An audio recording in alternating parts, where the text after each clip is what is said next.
Hello student, आप लोग I hope आप लोग अच्छे होंगे। हम लोग आज अपना टॉपिक स्टार्ट करते हैं। इनसाइड थ्योरी ऑफ कोहलर, जो बीएड और डीएलएड दोनों में इस टॉपिक को पढ़ना है। तो हम लोग मुख्य रूप से डीएलएड के लिए यह टॉपिक आज मैं रिकॉर्डिंग कर रहा हूँ।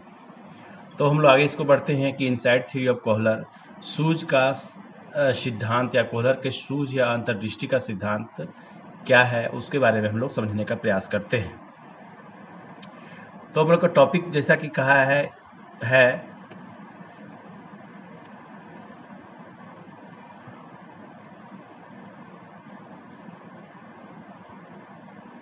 हम लोग का टॉपिक जैसा कि है कि कोहलर का सूझ या अंतर्दृष्टि का सिद्धांत।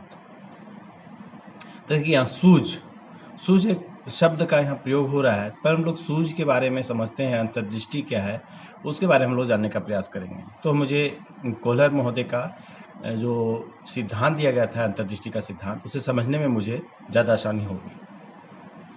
तो व्यक्ति कुछ कार्यों को करके सीखता है। हम लोग कोई भी कार्य कुछ करके या लर्निंग बाय डूइंग करके सीखते हैं, और कुछ कार्यों को दूसरों को देख कर सीखता है। परंतु कुछ कार्य हम बिना बताए अपने आप सीख लेते हैं। यहाँ देखिए, कुछ कार्य या कुछ काम हम लोग क्या करते हैं कि किसी के बिना बताए, कोई हमको बताता नहीं है, और वो अपने आप हम लोग सीख लेते हैं। तो इस प्रकार के सीखने की क्रिया को ही इस प्रकार के सीखने के क्रियाकलाप को ही हम लोग सूझ या अंतर्दृष्टि द्वारा सीखना कहलाता है, या इस प्रकार के सीखने को सूझ या अंतर्दृष्टि द्वारा सीखने कहलाता है। तो हम लोग यहाँ समझे कि सूझ क्या है, जो हम लोग कोई हमें कुछ बताया, ना कुछ अपने आप अचानक से कोई तरकीब दिमाग में आया, कुछ प्रॉब्लम में फंस गए, कुछ समस्या सामने आ गई और अपने आप उस समस्या का समाधान हम कर लिए, तो वही मेरा सूझ या अंतर्दृष्टि द्वारा सीखना कहलाता है। अब लोग गुड महोदय गुड के अनुसार इसकी परिभाषा दी गई है कि सूझ वास्तविक स्थिति का आकस्मिक और तात्कालिक ज्ञान है। सूझ या अंतर्दृष्टि क्या है? वास्तविक स्थिति का आकस्मिक और तत्कालिक ज्ञान है। तो हम लोग यहाँ देख रहे हैं कि सूझ के इस सिद्धांत के प्रतिपादक कौन थे? जर्मन के गेस्टावादी थे। गेस्टावादी हम लोग शब्द देखेंगे क्या है, जो जर्मन भाषा भी है। इसलिए कोफका, कोहलर, वर्दीमर के इस सिद्धांत को गेस्टावादी सिद्धांत भी कहते हैं। अब यहाँ देखिए, कोफका का भी नाम आ रहा है, कोहलर महोदय का भी नाम आ रहा है, वर्दीमर महोदय का भी नाम आ रहा है। तो हम लोग इन लोग तीनों का आखिर हम पढ़ रहे हैं कोहलर का सिद्धांत, जबकि कोफका और वर्दीमर का नाम का क्या मतलब है हम लोग आगे के स्लाइड में देखेंगे। तो इसे हम लोग गेस्टावादी सिद्धांत भी कहते हैं।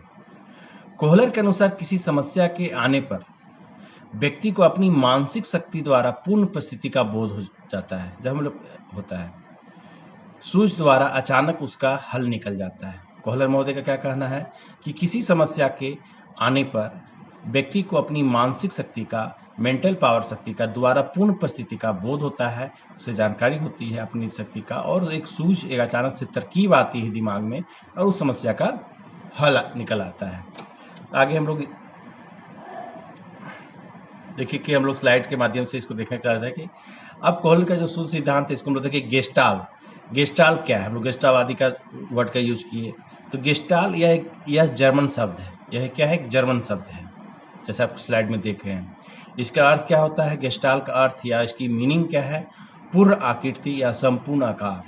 पूर्ण आकृति या संपूर्ण आकार।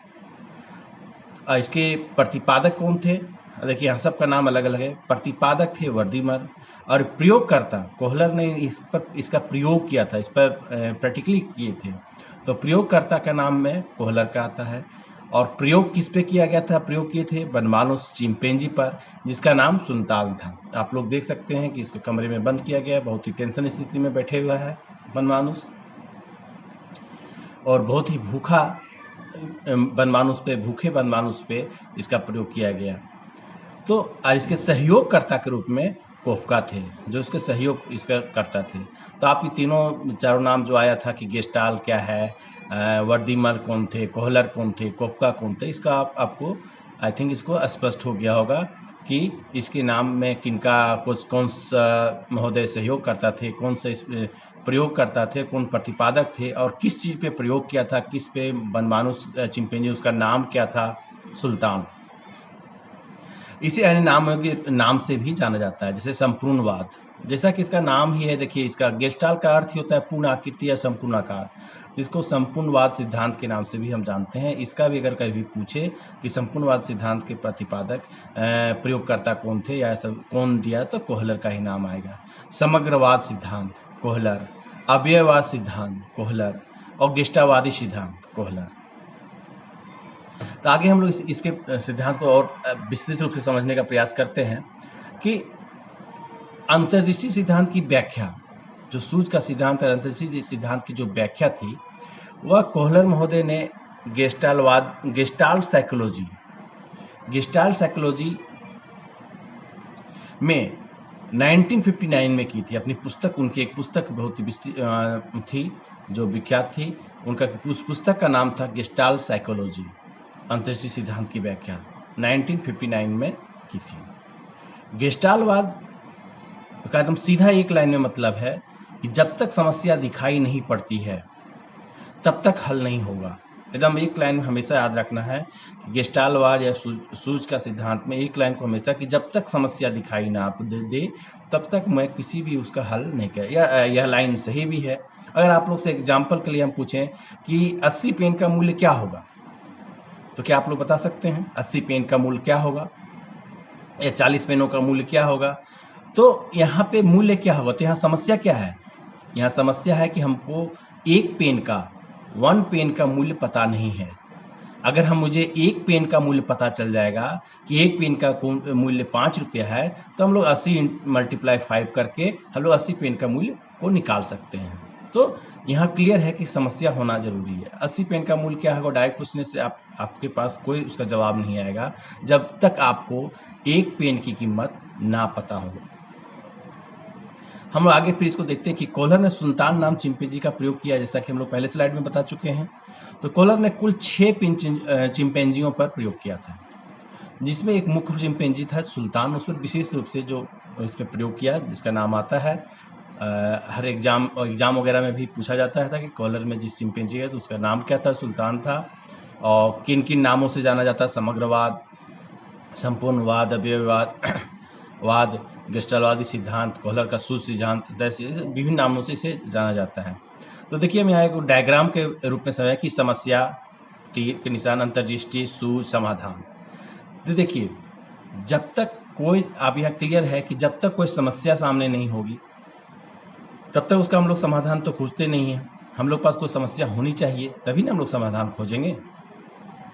तो क्लियर सी है, हम लोग कोई समाधान पाने के लिए कोई समस्या होना अति आवश्यक है। अब बीच में 2 पॉइंट है, अंतर्दृष्टि और सूझ। जब समस्या सामने आएगी तो हम लोग को दिमाग में कुछ ना कुछ तरकीब सोचे, अंतर्दृष्टि आएगी, कुछ ना कुछ विचार आएगा, कुछ ना सोचेंगे, कुछ थिंकिंग करेंगे, और उस सोचने विचारने के फलस्वरूप, परिणाम स्वरूप क्या होगा, हमारे दिमाग में कुछ ना कुछ सूझ आएगा, जो, और उस समस्या का हल करने वाला, मुझे बताने वाला कोई नहीं है, समझाने वाला कोई नहीं, अपने आप हमको सोचना है। तो उस क्रम में क्या होगा कि हमारे स्थिति में कोई विचार आएगा, और विचार आने के बाद कुछ न कुछ तो तरकीब हमारे दिमाग में आएगी ही, जब उस पर हम कुछ अच्छे से समझेंगे, कुछ न कुछ सूझ हमारे दिमाग में आएगी, कुछ न कुछ तरकीब हमारे दिमाग में, कुछ स्वीकार करेंगे। और जब तरकीब आएगी तो जो समस्या मेरे पास है, जिसको हमको खुद ही सुलझाना है, उसमें हमने किसी की मदद की जरूरत नहीं है, तो हमारा क्या होगा, हमारा उसका समाधान मिल जाएगा। तो इसी तरकीब पे, इसी डायग्राम पे या चिंपैंजी सुल्तान पे इसका प्रयोग किया गया था कि उसके पास समस्या क्या थी, केले का। हम लोग आगे इसके स्लाइड में देखते हैं, समस्या होनी जरूरी है, और समस्या जब होगी तभी समाधान के लिए हम लोग सोचेंगे, और जब सोचेंगे, विचारेंगे, तो कुछ ना कुछ तकलीफ आएगी। जबकि जैसा कि हम पहले ही स्लाइड में बता चुके हैं कि यह क्लियर है कि व्यक्ति कुछ कार्यों को करके सीखता है, कुछ कार्यों को देख कर सीखता है, कुछ कार्य ऐसे होते हैं जो अपने आप सीखता है उसकी समस्या, और जिसको अपने आप सीखना पड़ता है। तो यह अपने आप सीखने पर विशेष प्रेरित किया जाता है। आगे स्लाइड में हम लोग इसको समझते हैं आगे। आई थिंक आप लोग को अच्छे से समझ में आ रही होगी। तो कोहलर महोदय का जो पहला प्रयोग था तो बॉक्स पे प्रयोग किए थे इन्होंने। जैसा कि देखिए आप लोग फिगर के माध्यम से भी देख सकते हैं, बहुत ही स्पष्ट हो रहा होगा, समझने में बहुत आसानी हो रही होगी सूर्य सिद्धांत कि कोहलर ने भूखे चिंपैंजी को एक कमरे में बंद किया और कमरे की छत में कुछ केले को इस प्रकार लटका दिए कि वे चिंपैंजी के पहुंच से बाहर थे। जैसा कि आप देख सकते हैं केला उपज है, चिंपैंजी सामने सर पकड़ के बैठा हुआ है, टेंशन में बहुत भूखा है, उसको केले को खाना है, लेकिन वह क्या है, केले के पहुंच से बाहर है। कैमरे में कुछ दूरी पर 3-4 खाली बक्से भी रख दिए गए थे और चिंपैंजी ने उछल कर केले लेने का प्रयास किया लेकिन सफल नहीं हुआ। माने उन्होंने उछल कर करके चिंपैंजी ने प्रयास किया लेकिन वह सफल नहीं हुआ। कुछ समय पश्चात क्या हुआ कि फर्श पर रखे खाली बक्सों पर को देखकर उनके केले नीचे खींचकर उस पर चढ़ गया। मतलब जो यहाँ पे रखा हुआ था खाली बक्सा, वो केले के नीचे खींचकर एक बार उस पर ऊपर रख के उस पर जैसा क्या फिगर से समझते, मतलब वो कुछ समय सोचने पर अचानक से क्या हुआ उसके दिमाग में, वह सामने खाली डब्बा को देखा, खाली बक्से को देखा और केले के नीचे एक दूसरे के ऊपर रखकर अपनी केले की पहुंच के नज़दीक लाकर वह क्या हो उसे खींचकर उस पर चढ़ गया और केले को क्या किया, प्राप्त किया। तो यह उसकी सूझ थी, यह उसकी तरकीब थी और उस तरकीब से अपने भूख को उन्होंने चिंपैंजी बाबा जो थे, चिंपैंजी महोदय जो थे, उन्होंने अपनी भूख को मिटाया। तो यह कोहलर उनको जिससे उसे अपने लक्ष्य की प्राप्त करने में सफलता दी और अपनी लक्ष्य, उसका लक्ष्य क्या था, उसका गोल क्या था, केला खाना, उसकी भूख को मिटाना, तो उसमें सफलता मिली। तो चिंपैंजी के समान बालक और व्यक्ति भी सूझ द्वारा कुछ न कुछ सीखते हैं, जिससे या इस स्लाइड से हम लोग यहाँ आप लोग समझने का। फिर नेक्स्ट दूसरा प्रयोग इन्होंने किया था छड़ी पे, छड़ी प्रयोग में भी सेम प्रोसेस था। कोहलर ने क्या किया कि वही सुल्तान नामक चिंपैंजी को अबर रूम के कमरे में के अलावे चिंपैंजी को उसने पिंजड़े में बंद कर दिया और पिंजड़े के अंदर 2 छड़ियां, एक छोटी एक बड़ी रख दी गई जो एक दूसरे से जोड़ी जा सकती थी। छड़ी ऐसी थी जो एक दूसरे से जोड़ी जा सकती थी और पिंजरे के बाहर कुछ दूरी पर केला रख दिया गया जो दोनों छड़ियों के जोड़ने पर ही केले तक पहुंच पाता। देखिए यहाँ पे प्रॉब्लम कुछ और था, वहाँ छत पे था, यहाँ केले पिंजरे के बाहर था। यहाँ उसकी सोच फिर से उसकी सूझ की यहाँ पर टेस्ट था, प्रयोग था। तो पिंजरे के बाहर कुछ दूरी पर केला रख दिए गए थे और दोनों छड़ियों को जो अंदर में रखा गया था छड़ी, बारी बारी से उन्होंने चिंपैंजी के द्वारा बारी बारी से प्रयोग किया गया, द्वारा केले को प्राप्त करने का प्रयास किया गया, लेकिन सिंगल छड़ी तो केले तक पहुंच नहीं पाता था। वो जब तक वो डबल दोनों छड़ियों को एक दूसरे से नहीं जोड़ता तब तक वह केले तक नहीं पहुंच पाता। तो इस प्रकार क्या हुआ, परंतु असफल रहा। वो जब बारी बारी से एक एक करके और जब छड़ी का प्रयोग कर रहा था तो वह असफल रहा और केले को प्राप्त करने की असफल रहा और निराश होकर फिर से बैठ गया।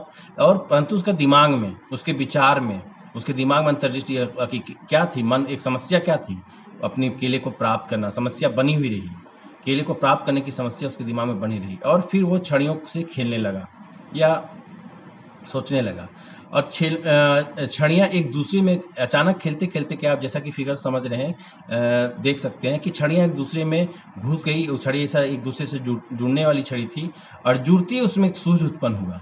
यह एक तरकीब सामने नजर आई। दोनों छड़ियों को जोड़कर केलों को प्राप्त करने में वह सफल हुआ। केले दोनों छड़ियों को जोड़ा तो केले की पहुंच के नज़दीक पहुंच गए और उसे जोड़ने में वह सफल हुआ। तो दूसरी और वह उन्होंने अपना ये प्रयास सफल हुआ और दूसरी बार वैसे ही समस्या आने पर एक ही बार में वह हल निकालने में सफल हो गया। दूसरी बार फिर से छड़ी को खोल दिया गया, फिर से वैसी है तो क्या हुआ कि वह एक ही बार में वह केले को प्राप्त करने में, अपनी समस्या को हल करने में सफल हुआ। तो यहाँ पे उनके सूझ के सिद्धांत इन्होंने दो रूप से प्रयोग किए थे। आगे हम लोग देखते हैं इसमें कि इसकी जो संप्रदाय थे, गेस्टार्डियन उसका अंतर के संप्रदाय, तो ये 5 संप्रदाय को आधार पर इस पर कार्य किया था। पहला क्या था, गोल, लक्ष्य, दूसरा बाधा, तीसरा तनाव, चौथा संगठन, पांचवा पुनरुत्थान। तो देखिए यहाँ सब एक दूसरे से ले लें। हम लोग को जब गोल होगी, कुछ लक्ष्य होगा, समस्या सामने आ गई, तो उस समस्या को पाने के लिए हम लोग के दिमाग में बाधा या कुछ समस्या कुछ बाधा जब सामने आएगी, लक्ष्य को प्राप्त करने के लिए बहुत सारी बाधाएं जब सामने आएगी तो ऑटोमेटिक है कि हमारे दिमाग में कुछ ना कुछ टेंशन होगा, तनाव होगा और जब तनाव होगी तो हमें उस तनाव से हम सोचेंगे विचारेंगे तो कुछ ना कुछ हमारे संगठन में दिमाग में कुछ विचार जो संगठित होगा कि हम इस समस्या का इस लक्ष्य को प्राप्त करने के लिए हमको ये करना चाहिए, तो संगठन के अनुपात क्या होता है, हम लक्ष्य को प्राप्त करते हैं। एकदम क्लियर है कि गोल हो, जो गोल को पाने के लिए कुछ जब बाधा सामने आएगी तो बाधा जब होगी तो मुझे तनाव भी दिमाग में उत्पन्न होगी। जब कोई प्रॉब्लम सामने आएगी कि कैसे इसको करें, दिमाग टेंशन में आएगा। जब टेंशन में आएगा तो कुछ ना कुछ हमें सूझ या कुछ तकलीफ आगे आएगी उसको समस्या को हल करने के लिए। उसी को अपना के हम एक ऑर्गेनाइज संगठित होगा और हमने लक्ष्य प्राप्त, जब लक्ष्य को प्राप्ति करेंगे तो पुनरुत्थान रीऑर्गेनाइजेशन होगा। हम आगे के लिए फिर उसी अनुसार हम आगे को अपने समस्या को इस आधार पे हम लोग हल कर सकते हैं। नेक्स्ट पॉइंट है कि इसकी विशेषता क्या है। सूझ के सिद्धांत की विशेषता, तो सीखने की प्रकृति संज्ञात्मक होती है। अधिगम या सीखना अचानक होता है, जैसा कि बने सूझ अचानक से होता है अधिगम और सीखना। सीखने की प्रक्रिया अंतर्वत नहीं होती है। सीखने की प्रकृति अस्थायी होती है, इसमें जो भी सीखा है वो अस्थायी रूप से होती है। सीखने की प्रक्रिया में प्राप्त सूझ अचानक से आती है। और तो हम लोग यहाँ पे इसको देखिए, इसकी विशेषता को देखें। अब हम लोग इसका शिक्षा में इसका क्या महत्व है इसको समझेंगे कि पाठ्यक्रम का निर्माण करने में यह मुझे पाठ्यक्रम का निर्माण करने में मुझे सहायता पहुंचाती है। पूर्ण से अंश की ओर जो शिक्षण सूत्र इसी सिद्धांत की देन है। पूर्ण से अंश की ओर इसी सिद्धांत की देन है। आप लोग शिक्षण सूत्र मैक्सिम्स ऑफ टीचिंग बीएड में पढ़ना भी है और इनमें पूर्ण से अंश की ओर शिक्षण सूत्र इसी सिद्धांत की देन है। यह सिद्धांत बालक के रटने की प्रस्तुति का विरोध करता है, रटंत विद्या को खत्म करता है। इस सिद्धांत के अनुसार व्यक्ति स्वयं किसी समस्या को हल करना सीख सकता है। यहाँ हम लोग स्वयं जो अपने आप सीखने की है तो सीख सकता है। कक्षा स्तर पर कल्पना करना, तुलना करना, तर्क करना आदि मानसिक शक्तियों की सिद्धांत का विशेष उपयोगी है। किसी नवीन परिस्थितियों से समायोजन करने तथा समस्या को सुलझाने में अंतर्दृष्टि से काम लिया जा सकता है। तो इसके शिक्षा के क्षेत्र में इसके बहुत विशेष महत्व है। आई थिंक आज को इनसाइट थ्योरी ऑफ कोहलर को आप लोग अच्छे से समझ गए होंगे। Thank you, have a nice day.